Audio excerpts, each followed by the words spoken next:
దర్శకధీరుడు రాజమౌళి, మహేష్ బాబు కాంబోలో ప్రస్తుతం ఎస్ఎస్ఎంఏ 29 తిరుగుతుంది. ఒడిశాలో కొత్త షెడ్యూల్ ప్లాన్ చేశారు. అక్కడ షూట్ ప్రారంభించిన మొదటి రోజే మొత్తం లీక్ అయిపోయింది. మహేష్ బాబు, పృథ్వీరాజ్, సుకుమారన్ కాంబోలో జక్కన తీసిన ఈ సీన్లు మొత్తం లీక్ అయ్యాయి. దీంతో జక్కన తన టీం మీద ఆగ్రహం వ్యక్తం చేశాడు. మరి ఈ సీన్లను నిజంగానే జక్కన తీశాడా? ఆ సీన్లను సినిమాలో పెడతాడా లేదా అని చూడాలి మరి. ఇక ప్రియాంక చోప్రా కూడా రీసెంట్ గానే ఇండియాకు వచ్చింది. ఒడిశాలో జరుగుతున్న ఈ కొత్త షెడ్యూల్ కు వెళ్ళింది. ఇక హోలీ అని పండగ కదా అని రాజమౌళి తన టీం ను వదిలిపెట్టలేదనిపిస్తుంది. పండగ పూట కూడా షూటింగ్ తప్పలేదన్నట్టుగా ప్రియాంక చోప్రా పోస్ట్ పెట్టింది. హోలీ రోజు కూడా మాకు వర్కింగ్ డే అని టీమ్ తో హోలీని సెలబ్రేట్ చేసుకుంటున్న ఫోటోలను ప్రియాంక చోప్రా షేర్ చేసింది. ప్రస్తుతం రాజమౌళి తన టీం కు స్ట్రిక్ట్ వార్నింగ్ ఇచ్చినట్టున్నాడు. సెట్ లో ఫోన్స్ వాడకూడదు, ఫోటోలు తీయకూడదని హుకుం జారీ చేసినట్టుగా ఉన్నాడు. ఈ లీకుల మీద కూడా జక్కన్న నజర్ పెట్టినట్టుగా సమాచారం. ఈ మూవీ కోసం కీరవాణి అదిరిపోయే ఆర్ఆర్ మ్యూజిక్ ను రెడీ చేస్తున్నాడని సమాచారం. ఇంటర్నేషనల్ స్టాండర్డ్స్ లో ఉండేలా ఈ మూవీని జక్కన తెరకెక్కిస్తున్నాడు.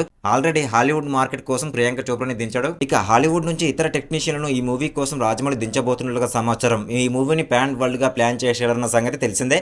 ఆఫ్రికా అడవుల నేపథ్యంలో ఫారెస్ట్ అడ్వెంచర్ గా ఈ మూవీని తెరకెక్కిస్తున్నట్లుగా సమాచారం. ఇలాంటి ఇంట్రెస్టింగ్ మూవీ అప్డేట్స్ మీకు కావాలి అనుకుంటే మన ఛానల్ వెంటనే వెళ్ళి సబ్స్క్రైబ్ చేసుకోండి. Thank you.